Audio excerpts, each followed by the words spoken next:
better ways are better. I'm not on the fence. Who distributes joy? Who sets the soul free? Who can forgive sin? Jesus, who died for me. Yes, it's true that I've been captured by your love. I've been captured by your grace. I've been covered by your blood. I was lost, but now I'm found. Yes, it's true you hold me down.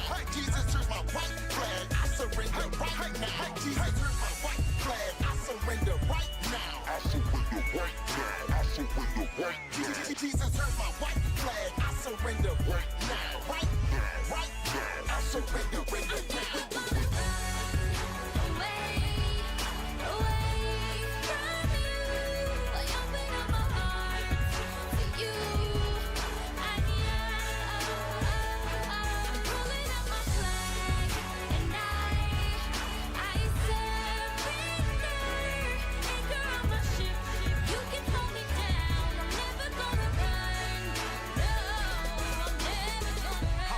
Run away or go take a hiatus. When the descendant of David's proven he is the greatest. You see, he mediates, he is the mediator. Now I am so free.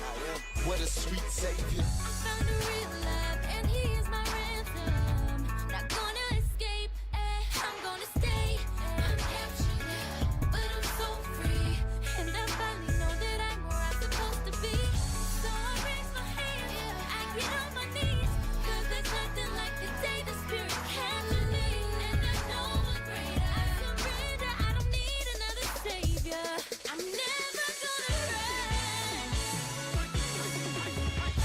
My ship was a wreck, I couldn't pay the debt, and I lost all my treasure. So I hit the deck, when I saw you better, I knew I'd never run, and I'm staying forever.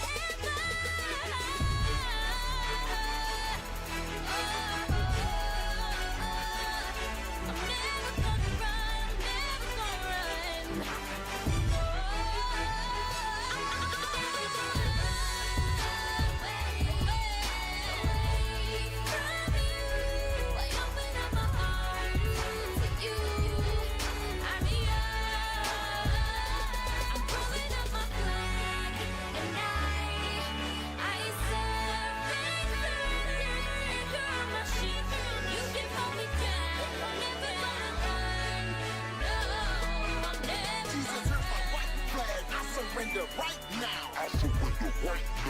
I surrender right now. Jesus, here's my white flag. I surrender right now. Right now, right now. I surrender right now. Turn me up.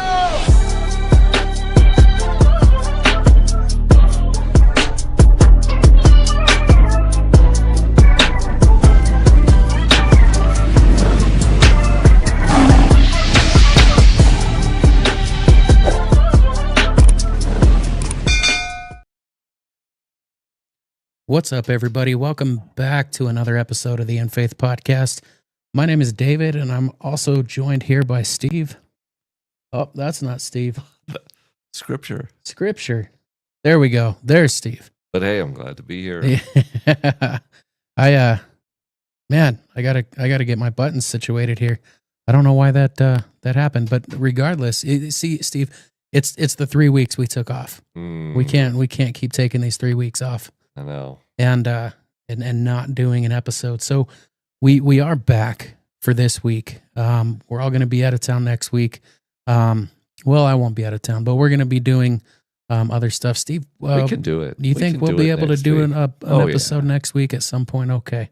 We'll do an episode. We'll do an episode next week. Yeah. We've already been out 3 weeks and trying to catch up at where we're at. But let's see. Thanksgiving happened. Mm-hmm. You were out of town. You go to Texas with your family, which you tell your brother I said hi. I will. Because I remember we met him once about a couple of years back. He came to an event we were at, and I like the dude, man. He's good people. But so you go out there Christmas, Thanksgiving, and then I remember. So even when what was it week before? So last week. There was some function that I was at for work. Week before that, we should have just recorded our fellowship here. That's what we should have done. But we came, we sat down, we were ready to have an episode, and then we just ended up having some good fellowship, and then kind of pushing it off. But we are going to pick up back today with where we left off in Moses. And just to catch people up here, from what we remembered from the last episode, the part 2 of Moses in the series Men of the Bible. Moses was God came down, spoke to Moses, and kind of gave him the layout. You're going to go back into Egypt. You're going to speak to Pharaoh and the people. And Moses wasn't having it. He was like, no. He's remembering what happened last time when he was there. Everybody wanted to. He was kind of had a hit out on him, and God assured him, everybody who wanted to kill you then, they're all gone now. And so Moses came up with another excuse. Oh, well, I'm not the guy for it, send somebody else. And, okay, well, I'm not, what if they don't believe me? God gave him the 3 signs to show that he was the one who sent him. And so then Moses came up with another excuse and said, I'm not that great with words. Please, send somebody else. And that's when God said, you know what? We from what we read, we see God had enough. Mhm. He was just tired of entertaining this. Basically, you're going to do what I am directing you to do, what I've called you to do. We always have this saying now where it's going to be, it's either God's will or God's will, right? And then either way, it's gonna unfold the way that He has it. We can make it more difficult, or we can make a shorter journey longer. But eventually, we're going to come back, and it's going to be God's will, right? So God says, "Okay, I'll send your brother." And we imagine Moses hasn't spoken to his brother in quite some time, but he says, "I'm going to send your brother Aaron with you." Matter of fact, he's already on his way, and he'll go speak for you. So where we're going to start off today, we're going to start off in Exodus 5 at verse 1. So this is when they make it over to Egypt, right? And let me see here. Yeah, Moses returns to Egypt. And I want to say that they have already kind of been talking. If we go to 4. They have. They've already talked with the Hebrews and convinced them that Moses had met with God, and now they were going to meet with Pharaoh. Right. You're right, because then we do see that it does pan out in that way, where Aaron is speaking for Moses at this point. So, yeah, that's where they are. In the last verse of Exodus 4, it says, Moses and Aaron brought together all of the elders of the Israelites, and Aaron told them everything the Lord had said to Moses. He also performed the signs before the people, and they believed. So we do see that what God gave them, these tools, these signs to show them, it worked. Just as God gave them that confirmation, you do these signs and they will have to believe. And even then, Moses is like, "Oh, I don't know. I don't think so. Just send somebody else." And I can't think of how many times I've tried to do that too. I'm like, I just don't feel like I'm called to that. And you end up somehow rummaging up the courage to go through with it, or even better, you get put in a position or situation where you almost don't have a choice. Yeah. Yeah. So when we move on to Exodus 5, verse 1, it says, after Moses and Aaron went to Pharaoh and said, "This is what the Lord, the God of Israel, says, let my people go so that they may hold a festival to me in the wilderness." In verse 2, it says, Pharaoh said, "Who is the Lord, and that I should obey him and let Israel go? I do not know the Lord, and I will not let Israel go."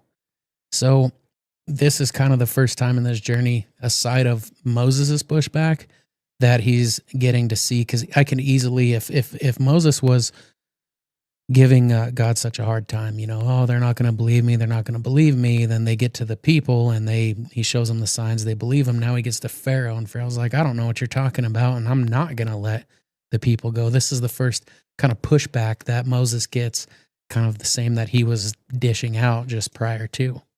Yeah, but what's interesting is God told Moses ahead of time, Pharaoh's not going to let your people go. Right. So he already knows that Pharaoh is going to push back. So I guess that can make you more hesitant as well. Often when we go forward and there's something God is calling us to do, our idea of what success looks like and God's idea of what success looks like are very, very, very different.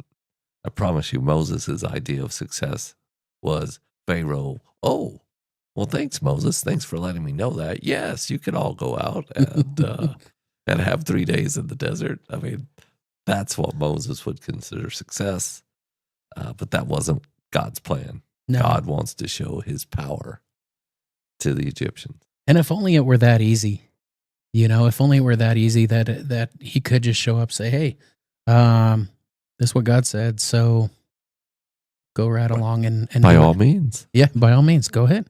Yeah, no, of course I will. But no, he gets pushed back. God tells him that he's going to get pushed back. But it kind of makes me think here that if God is calling you to do something, like he's calling Moses to go and speak to Pharaoh, and then says, but he won't believe you, but don't worry, I have a plan, right? So that kind of is like, you know what, okay, first shot, I know he's not going to believe, but I'm pretty sure God has a plan. So we read that after Pharaoh says that he won't let Israel go, then they said, the God of the Hebrews has met with us. Now let us take a 3-day journey into the wilderness to offer sacrifices to the Lord our God. Or he may strike us with the plague or with the sword. Mm. So now he's giving them the ultimatum. Look, this is what God said. And if you're not going to do it, this is what he said he was going to do. This is what's going to happen. But in verse 4, we read that the king of Egypt said, Moses and Aaron, why are you taking the people away from their labor? Get back to your work. Then Pharaoh said, look, the people of the land are now numerous, and you are stopping them from working. So he seems more concerned of productivity than, what God's plan within 3 days, than 3 days in the wilderness. So Think that happens today. yeah, in a way. But Like stores that have to be open 7 days a week, stores that are open 24 hours a day. holidays, weekends, all that. Yeah. They open Thanksgiving night. Yeah. I mean, we do see a lot of that. That's so focused on Yeah. productivity, labor, profit, Mm-hmm. sales, as opposed to what the holiday is celebrating. And Right. that's kind of what really where I'm stuck in the middle of too, because I've been at places, I've worked at places that are open like that. They may close a bit early on a holiday, but 9 times out of 10, they're not. But then you do have, fields like my wife's where she's in Sure. the medical field, and emergency services Yeah. don't close. No, you need to be open. Right. So they, Just like, the nuclear reactor, we would prefer that people stay there and make sure that everything is working Yeah. correctly. so I'm a little stuck in between, thinking about why we celebrate these holidays, like the one coming up, like Christmas. We're celebrating Jesus, but there's still going to be people working, and there's still going to be companies on Christmas Day that, don't care more about profits than they do why we're celebrating. But at the same time, I think of those necessity fields, those essential services that if they shut down, everybody would lose their mind. Well, it's funny too, because you think of Jesus pointing that out to the Pharisees that were challenging him for healing Mhm. on the Sabbath, where he pointed out, well, if you have a ox that falls in a ditch on the Sabbath, aren't you going to pull it out? The obvious answer is yes, but they're pulling it out because that ox is profit to them. Yeah. So he's pointing out that they're suggesting don't heal on the Sabbath, yet that's for the benefit of people, just purely benefit, yet something that's for profit. The Pharisees were very willing to do. Yeah. Well, and I think we can be thankful that clarification was made, because can you imagine today that if they really were holding that you cannot lift a finger on the Sabbath, what would we do when we needed 911 or we needed emergency services or something bad happens? It's like, oh man, we can't. Nobody's working today, so save your own life. But you can't because that's work, right? That's labor. And yet, if we had to say on a Sabbath, that forces dependence on God, that we might not have otherwise. Our dependence is on other men, and what they know, and expertise, and things like that. We believe that God is able to heal. We believe that God is actively working in this world. And we believe that God knows all of our circumstances and what's going on. Yeah. So that if we're stuck in a position on a day that nobody's doing anything, it would absolutely force us to have faith in God to take care of us. Right. So here's a small rabbit hole we're going to go down.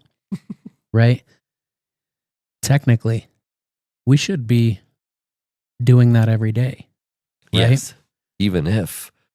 Even when we have access to medical, when the hospital, like you say, because we have access, you would never say, I'm not going to use this. Right. In my opinion, you wouldn't say, I'm not going to use this because I'm dependent on God. Well, no, God gave us the abilities to do the healings and such. So without God, there's none of that anyhow. And reality is that Christianity is who created hospitals and has spread them abroad in the whole world. And before they were, I know they're supposed to be nonprofit items and such today, but it doesn't feel that way and it doesn't seem that way, but we still see the remnants of the starts of these hospitals. Right. Hospitals will still say St. Matthew or some saint on the hospital, St. Luke's, that type of thing, where it was started as a benefit to people, thinking of other people rather than profit. Right. So we should be doing that anyway because, God uses each and every one of us. And it reminded me, like you said, he knows what we need. He knows our circumstance. He knows our condition. And when he puts and calls these people to be in our paths to help in such a way, we have to trust that God's plan was to use this doctor, this surgeon, this emergency responder to essentially help and heal. And we know that's of God's hand, but we also know that he uses other people for his work, including, myself, you, everybody around, even though I will say even the ones who are skeptical or didn't to believe are still in a way being used because, and here's why I say this, Steve, and then we'll get back on track here. I say this because I can look back at a time where I wasn't so much believing or walking with God, and I can look back today and see all the ways that he showed up in my life, even when I wasn't believing, and the ways I was used in my life when I still wasn't believing. I would essentially replace God's work with something else, with it's a coincidence, it's a shot of luck, it's it just worked out, and you would replace that thank God with something else. Well, it's funny you mentioned that God's using other people, and clearly that's where we are with Moses, right? Moses is presenting God to the Egyptians. Mm-hmm. He's presenting the one true God, and God is talking through him. Just like in our lives, God speaks to us sometimes through other people. And it may not be the people we want speaking through us. But he does speak through other people, and we've got to keep our ears attuned to know and see that that message is a message from God. Yeah. Yeah. And we see that Pharaoh isn't paying any mind to the message of God, even after being told. And I could kind of see how it wouldn't be that simple to, this is what Moses is saying, but look, the people they've tripled and doubled and they've grown and they're working. Why would you take them away from their labor? Well, and then I'm sorry. Go ahead. In Pharaoh's mind as well, he's got to be thinking, well, if the God of the Hebrews is so powerful and all, why have they been our slaves for 400 years? Mm-hmm. Why now? Why should I believe anything different is going to happen now? Well, and look, it says, that's what would make it kind of be, oh, well, yeah, why now? Why now? Not knowing, I think, that we know now, God's timing is everything. His timing's not our timing, so why now? Well, because that's when God has it in his plan. But in verse 6, we see that the same day Pharaoh gave this order to the slave drivers and overseers in charge of the people, it says you are no longer to supply the people with straw for making bricks. Let them go and gather their own straw, but require them to make the same number of bricks as before. Don't reduce the quota. It goes on to say they are lazy, and that is why they are crying out. Let us go and sacrifice to our God. Make the work harder for the people so that they keep working and pay no attention to lies. I'm going to ask you a question real quick, Steve, because as I'm reading this,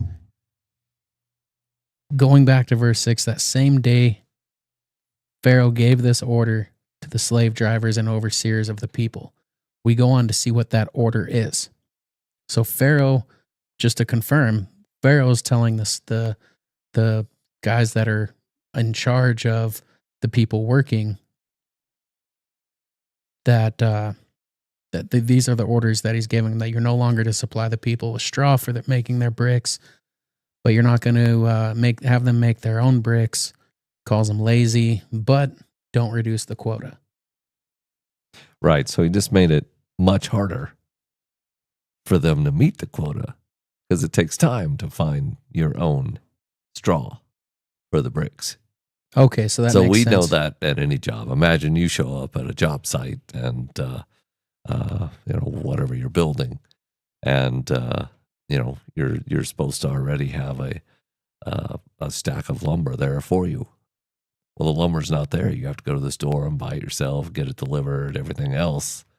It takes a bunch of time. Are you going to get as much built that day as you would have had the lumber already been there? So, okay, yeah. So it was the guys that are in charge of the slave drivers. They were kind of providing them with some of the straw. material. Yeah, and they would then bring the straw. So essentially what he's doing is he's saying, you know what, don't do it anymore.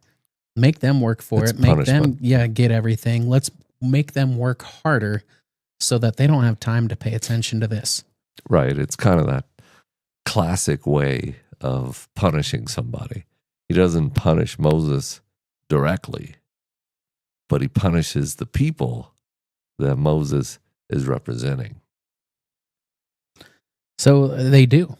They listen to what they're being told. So they go down, the slave drivers, they go down and tell the people, this came from Pharaoh. We're no longer going to give you straw. You need to go out and find it. And by the way, your work will not be reduced. Your quota won't be reduced. You're still going to have to meet all the same expectations while taking more time to go find your own material to then make the material to then build whatever they're building at the time. Bricks. Well, yeah, they're using the bricks. They're making the bricks, but then they're using the bricks to build what I assume adding on to. Here they're just talking about making them. Okay. So we don't get to see what they're using the bricks for. We just see that they're making the bricks. Right. So looks like the people listen, verse 12. So the people scattered all over Egypt to gather stubble to use for straw. The slave drivers kept pressing them, saying, "Complete the work required of you for each day, just as when you had the straw." I don't see this being a reality or even a possibility. How much? Okay, so you talk about, modern day. Okay, well, my material's not on the job site. I need to go get it. We go to the store and get it. Mm-hmm. They had to go find it themselves. Right. So They had to go cut the straw. yeah, I can imagine that it was very time consuming, Mm-hmm. scattered all over Egypt to gather stubble to use for straw to then make the brick. Yeah. So, I mean, the first few days, there's no possible way at all to do it. Now, if they were able to, if they found the field and all that kind of stuff, and they were able to get a bunch of straw and have it, and maybe they would get to where if they worked extra hours, get close to making, my guess is they're already working all the daylight that exists. So there's probably no extra work you can do. You can only work when the sun's up.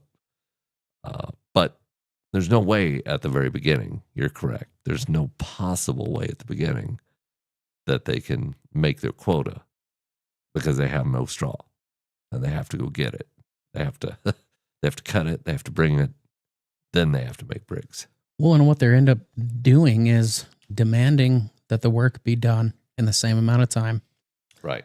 and it's not happening. So what are they doing? They continue to drive them. They continue to demand, and then they're beating them and asking them, why haven't you met your quota of bricks yesterday or today? The same way you would as before. Well, the answer's simple. It's because now we have to go find our own material. Now we have to go find our own straw. Right. And then we read in verse 13, then the Israelite overseers went and appealed to Pharaoh, saying, "Why have you treated your servants this way? Your servants are given no straw, yet are told to make bricks. Your servants are being beaten, but the fault is with your own people by not telling them, or by telling them, don't give them anything, make them go get it themselves." Pharaoh then responds to calling them lazy again. As Pharaoh said, "Lazy, that's what you are, lazy. That is why you keep saying, 'Let us go and sacrifice to the Lord.'" So essentially what he's saying is, that's why you keep asking for 3 days off. But what he's not getting, you just want time off. right. Yeah, that's all he's thinking. Here's the funny thing, and I don't know why this this just popped into my head as somebody who at work would think about production. He's actually getting less production Because of his punishment. right. Yeah. He's getting less production by doing things his way than he would have giving them those 3 days off to go sacrifice to the Lord. Yeah, it would seem maybe he has a control issue as well. That he most definitely has to be in control of these things. And why is he going to let somebody roam off and do something that to him is a waste of time? Right. So if he were asking the same thing, he knows it would just be an excuse to have days off. That's the way Pharaoh sees it. And I think that's the way a lot of bosses in America see it. Well, yeah, and he doubles down. Yeah. Pharaoh doubles down on his demand, even after they appeal to Pharaoh, and he then tells him again, calls him lazy, and says, "Now get to work. You will not be given any straw, yet you must produce your full quota of bricks." He says, "Now get to work," and then doubles down and reinforces, "You're still not going to get any straw. We're no longer providing it for you. You need to go get it. You need to go find it. Yeah. And you need to still meet your full quota." So the Israelite overseers in verse 19 realized that they were in trouble when they were told, "You are not to reduce the number of bricks required of you for each day." When they left Pharaoh, they found Moses and Aaron awaiting to meet them. And they said, "May the Lord look on you and judge you. You have made us obnoxious to Pharaoh and his officials, and have put a sword in their hand to kill us." But what did let's look back at what Moses warned. with Pharaoh the first time when he first spoke with him and said, that if they don't he doesn't let the people go, make their sacrifice to God and have their festival, that it would either be a plague or a sword, right? Plague, let's see. Yeah, or sickness. Yeah. Yep. So it says he may strike us with plagues or with a sword.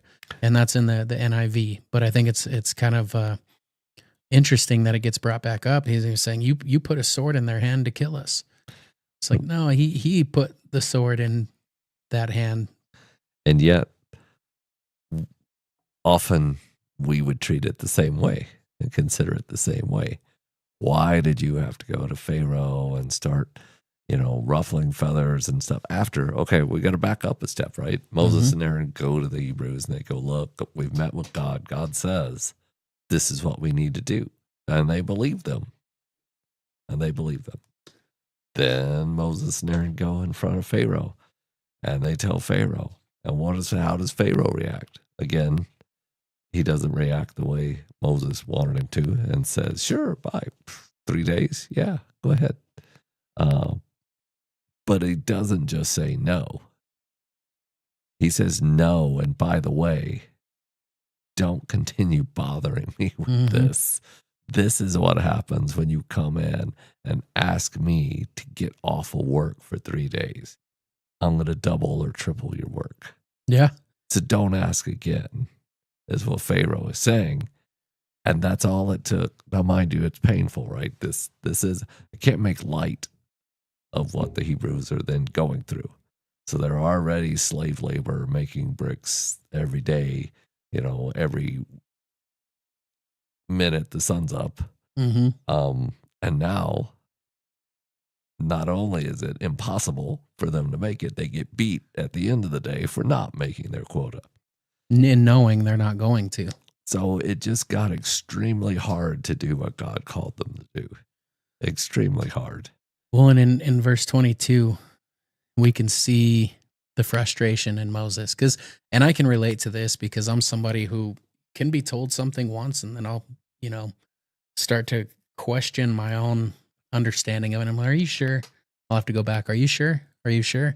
This is what you said, right? Is that still the case? Are you sure? And that's what Moses does with God here.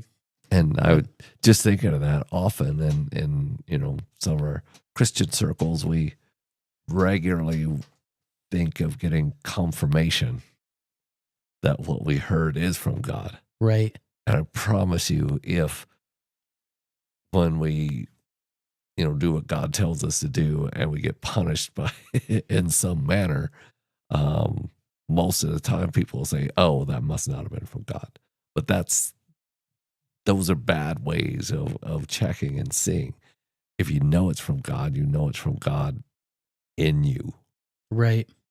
And you go forward. Well, and God will confirm it again for you as you go through. Well, and I think the only time we think of the punishment of something that and then say, oh, it's not from God, is our own understanding of, because Moses could easily have said this, or I guess Moses couldn't because he actually spoke to God. But one of the what was it, the Hebrews? Yeah, that they spoke to could have said, "Are you sure that came from God? Because that didn't go well."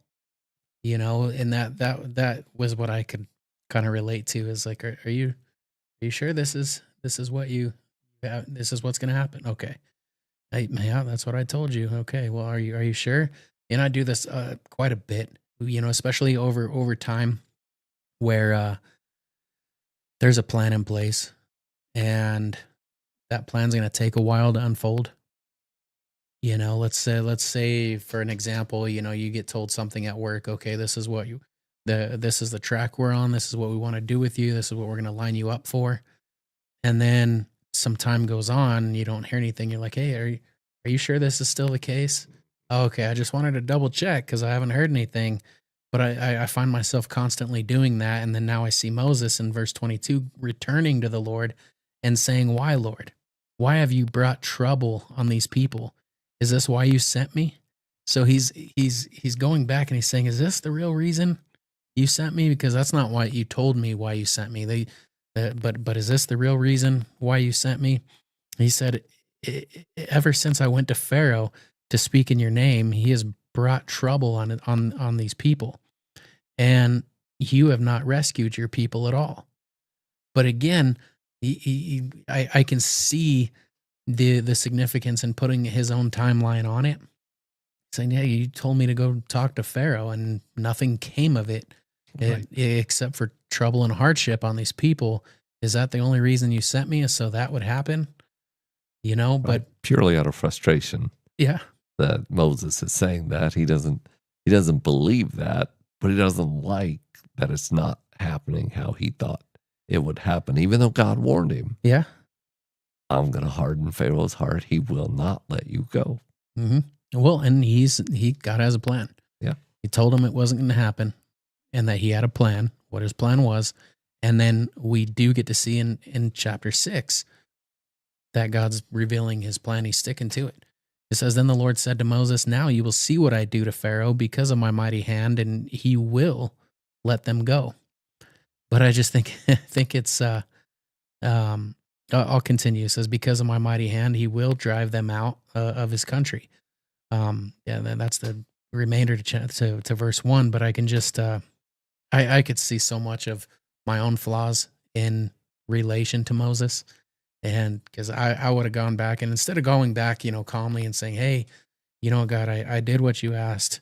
Thank you for using me. It happened the way you said it was going to happen. What now?" Instead of going back and looking for that direction, he goes back in a panic. He goes back, "Is that the only reason you sent me? This is what I witnessed. That was so jacked up. Why would you not only put me to go instigate that, but you put your people through that you were asking Pharaoh to let free, and now you haven't done anything. You haven't freed him. All you've done is make it worse for him." It's kind of funny that the Moses is like, I don't know, maybe half a step away from saying, "You double-crossed me, God." Yeah, it seems like that, doesn't it? Yeah. It seems like he's just, and I could see, it's just funny. I can see myself, being like, "What? I know you said that wouldn't work, but you didn't say that it would make it harder for others. I mean, he's punishing them for me going to him and telling him what you said. Now you need to fix this, and you're not doing it." But he is doing it. Mm-hmm. He is doing it, and he gives him this confirmation. "Now you will see what I do to Pharaoh." Right? So God also said to Moses, "I am the Lord." So he reconfirms that. He doubles down on who he is and says, "I appeared to Abraham, to Isaac, and to Jacob as God Almighty. But by my name, the Lord, I did not make myself fully known to them. I also established my covenant with them to give them the land of Canaan, where they resided as foreigners." He says in verse 5, "Moreover, I have heard the groaning of the Israelites, whom the Egyptians are enslaving, and I have remembered my covenant." So not only is he reconfirming that he has a plan, that he's going to free his people, but he's telling Moses, like, "Do you know," almost like this, "do you know who you're talking to?" Right? Be like, I appeared to Abraham. I appeared to Isaac and Jacob as God Almighty, but I didn't, he's like, "I didn't make myself known the way I am with you." Now I can almost see it like this. This isn't what the scripture says, but I can see it. Like, do you know who you're talking to here? Like, I haven't freed them, but do you know what I can do by my hands? So he's telling them, moreover, he's like, "I know, I have heard the groans of the Israelites, and I know they're enslaved, and I haven't forgotten about my covenant." So in verse 6, he says, "Therefore say to the Israelites, I am the Lord, and I will bring you out from under the yoke of the Egyptians." Again, promising that I will free you from the slaves, or from being slaves to them, and I will redeem you with an outstretched arm and with mighty acts of judgment. Again, in verse 7, makes another promise. I will take you as my own people, and I will be your God. He continues and says, then you will know that I am the Lord, your God, who brought you out from under the yoke of the Egyptians, and I will bring you to the land I swore land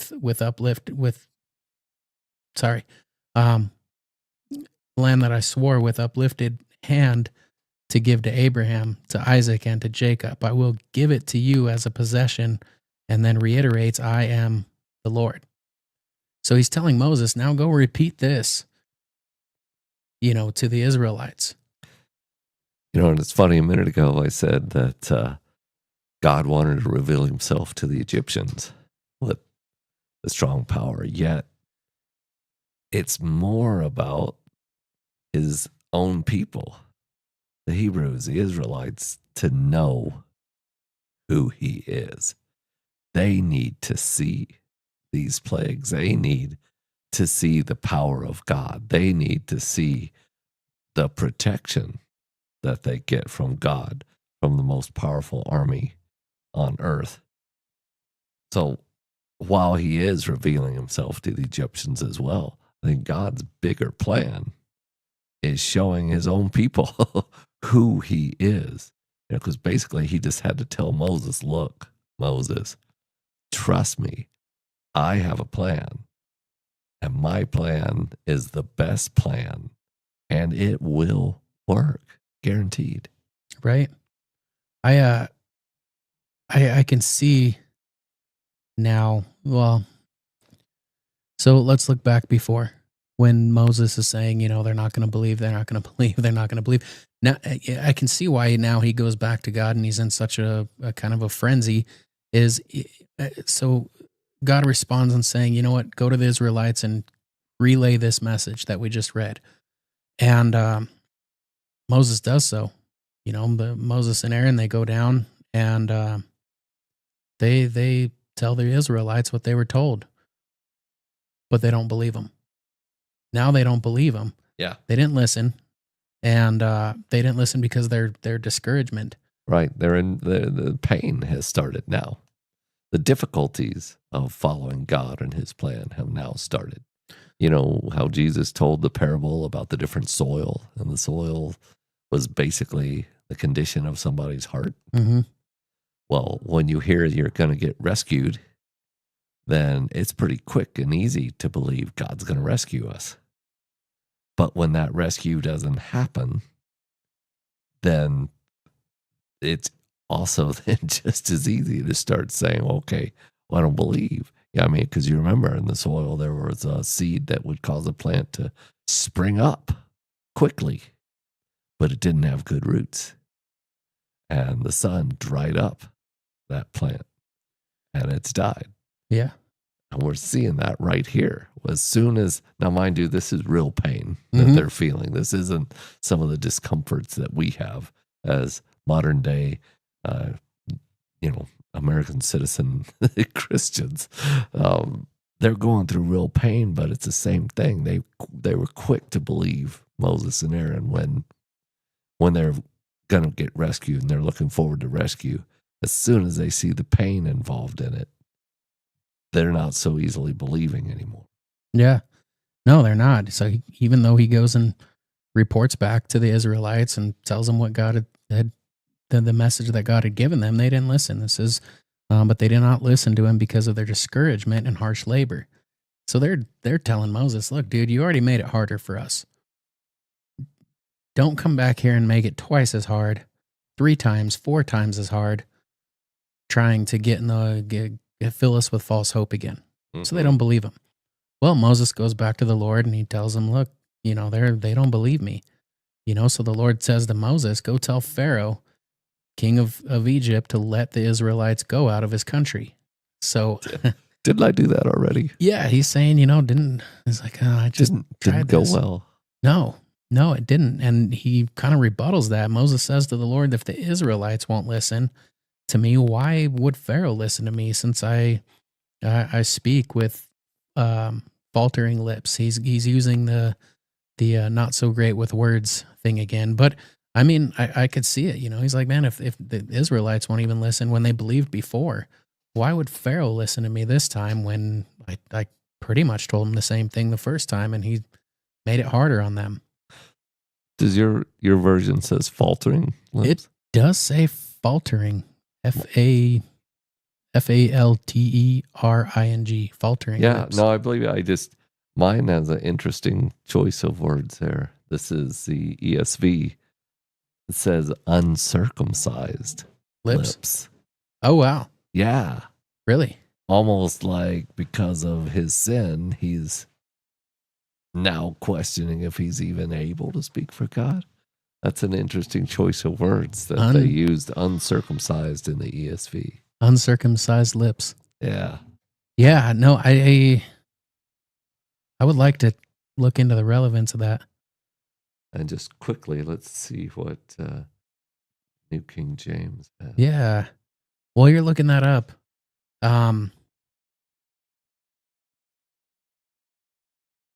let's just, while you're looking that up, I'll just touch back on. New King James says uncircumcised lips as well.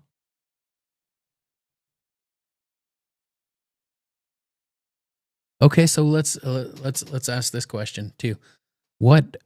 How would you filter that to be the same kind of meaning and definition? So, what he's referring to is his speech, saying, I'm not that great with words. How is anyone going to listen to me? So, I guess in the end, it's coinciding with Moses saying that the way he speaks isn't worthy enough to give a message as such. Okay. Is what I'm kind of taking it as. Because of his speech, he believes he's unworthy of it, not because of his sin. Right. Okay. Yeah. I just, when I saw uncircumcised there, just made me think of, wow. So circumcision, which started with Abraham. So it's been around since Abraham. Right. Was given as a sign for his people. I'm wondering if Moses is also saying, because of his upbringing and everything, that he is not identified as well. And perhaps that's part of why they're not believing him. What you've said is the obvious and overarching emphasis in this. Moses has already said, look, I don't speak well. Right. And he's continuing.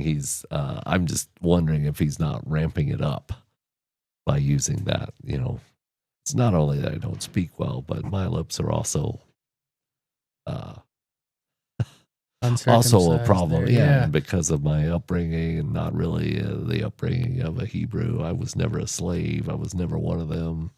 All that kind of stuff. Essentially, what he's trying to do is tell God, I told you so. Well, sure. I think he's just coming up with more, which I think I would too, man. It's like, but that's where we find the flaw in not putting our faith before, is a walk by faith, not by sight. Yeah. Right. So he's clearly, falling into that, judge the situation off what he sees and not the faith that God has a plan. So again, even after that, we read that in verse 13, it says, now the Lord spoke to Moses and Aaron about the Israelites and Pharaoh, king of Egypt, and he commanded them to bring the Israelites out of Egypt. So he's even, reconfirming what he's demanding. Yeah, I agree. I mean, there's got to be. Moses is in that hard place, right? Moses is asked to have more faith than anybody else. Mm-hmm. But God also met with him personally. So he should have more faith than anybody else. Right. And here's to back that up. We won't get into the whole many, many, many scriptures, but if you continue following in these scriptures. Verse 14, it says these were the heads of their families. Well, from 14 all the way down to 25, you can see their whole family tree. And you know, I think a part of why this is where it is in here and why it's important Mhm. is because when God revealed to Abraham that he was going to be the father of many nations and made a covenant with him at that time, he foretold or prophesied to Abraham, telling him, your descendants will have this land that you're currently in. Mhm. But before they have it, they will be enslaved for 400 years, for 4 generations. I think is what he says, not 400 years, 4 generations. And right here, if we follow the Levites, we see those 4 generations from Levi down to Moses and Aaron. So this little ancestry piece that's popped in here is showing us what God had told Abraham hundreds of years ago. Right. The 4 generations are shown right here, from Levi down to Moses and Aaron. Yeah, that is pretty interesting. I thought of a kind of another reason for it, or another reason to that made it kind of interesting is, you know, just like when you were talking about how Moses should probably have the most faith of all because he was the one who God contacted. He's the one who God spoke to directly. And we get to read about this whole family tree here. And out of all of these people, all of these descendants of Abraham, like you said, that significance, which was really cool because I didn't even think about that part. But we get to see that Moses, out of all these people, Moses was the one God spoke to go and take care of the Israelites in Egypt. And in 26, it says, and Aaron and Moses, to whom said the Lord, or to whom the Lord said. So it was Aaron and Moses who the Lord said to bring the Israelites out of Egypt by their divisions. They were the ones who spoke to Pharaoh, king of Egypt, about bringing the Israelites out of Egypt. And it was Moses and Aaron. But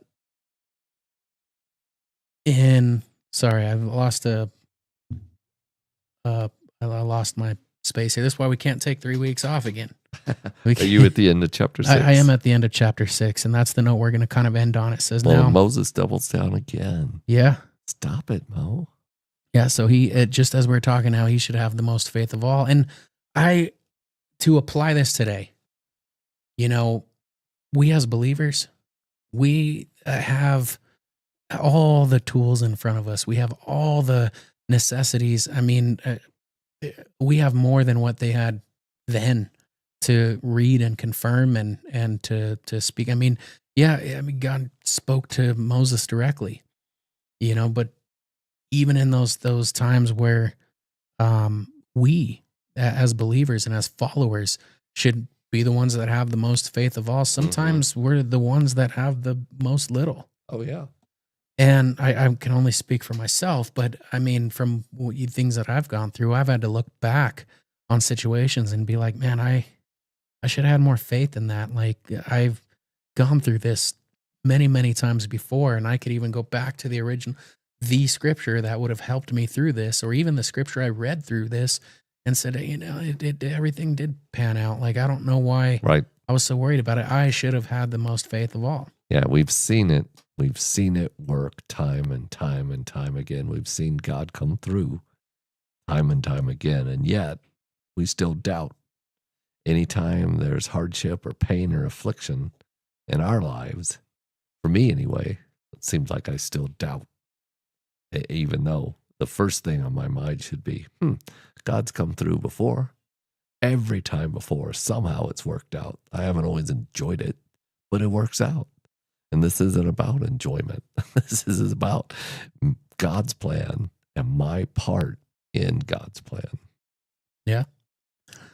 We'll finish on this note here.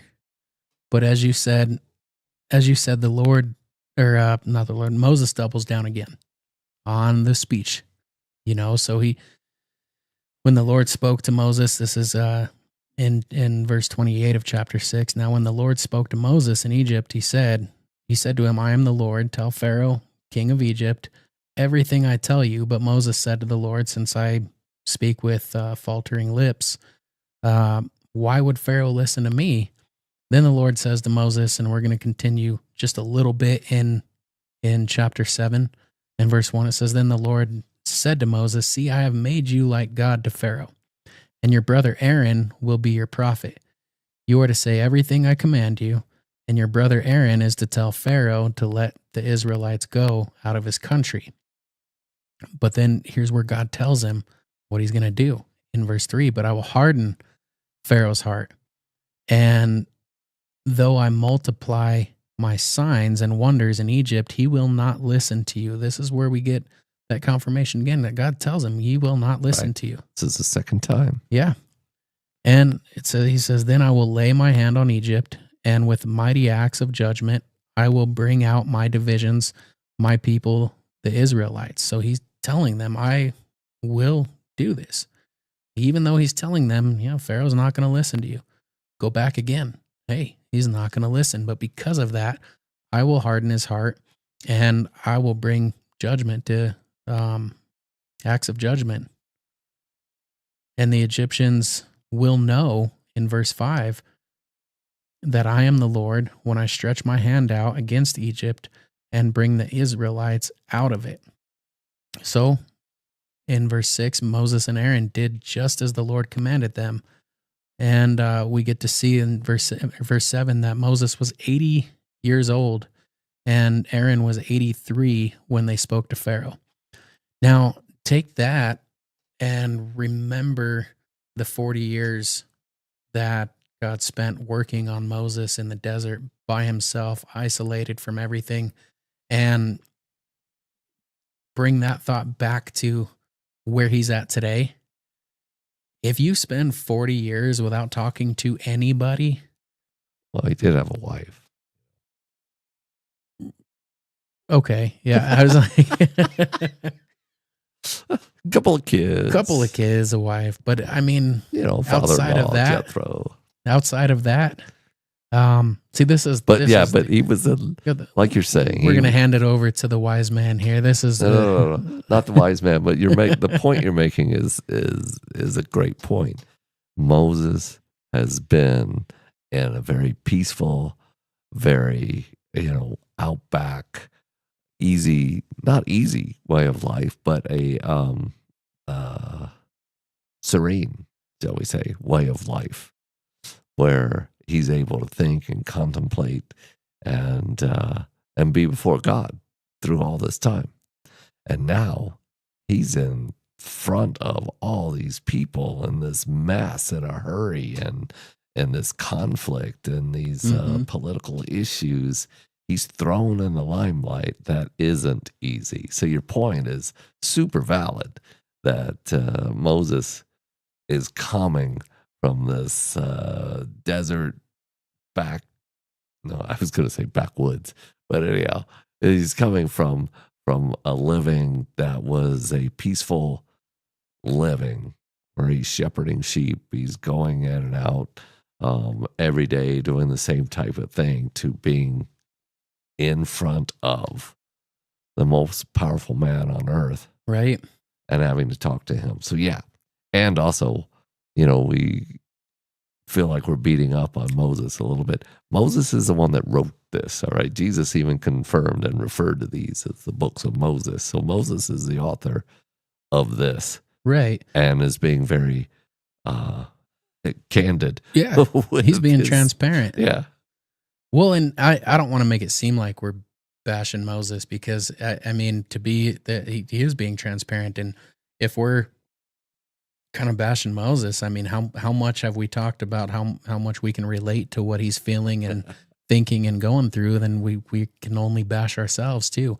The point of this study here isn't to bash Moses per se. It's to help recognize, how much we can relate to what Yeah. he was doing, and how much we do that today Right. when we don't have to, because we do have this story. We do have this Mhm. book that tell us, hey, Moses went through it too. But then look how God used him once. But look at everything that panned out, even though he was questioning and curious and doubtful, just Yeah. as we are today. And still, they continue to do what God had called them to do, even with the doubt, even with the confusion, even with the second guessing, which he does quite a bit. And I think I can relate to that as well. I second guess a lot of things instead of just being like, you know what, God, you have a plan and I'm going to roll with it. But they continue on. It's we read in 6 that Moses and Aaron did just as the Lord commanded them to. And then we see, we'll get into this next week here. So do you remember, Steve, back when, a few chapters ago, when God was telling Moses to perform these miracles, when he was saying, what if they don't believe me? Mhm. Okay, well, that staff in your hand turns it into a snake. Tells him to put his hands in his pocket, and he comes out all, Leprous. and he puts it back in and it goes away. And then he tells him, take water from the river and pour it on the sand, and so he gives him these signs. And what really stood out to me was remembering the staff. Mhm. When we continue next week, we'll get to read that Aaron's staff now becomes that snake, in the same way that God used that sign with Moses. We get to see that same sign used with Aaron. I almost said Eric. So you stumped me on the Moses had his whole family there, but God had completely forgot about that because we were so focused on this isolation period of Moses, that I forgot that he did have somewhat of a circle, just nobody from the outside, But join us next week, and we get to see kind of the works that Aaron gets to show, and what God's going to do through him and Moses together, more than what he's trying to do now. We thank you for joining us. Join us next week as we continue this journey of Moses in this series, Men of the Bible. We thank you, and God bless.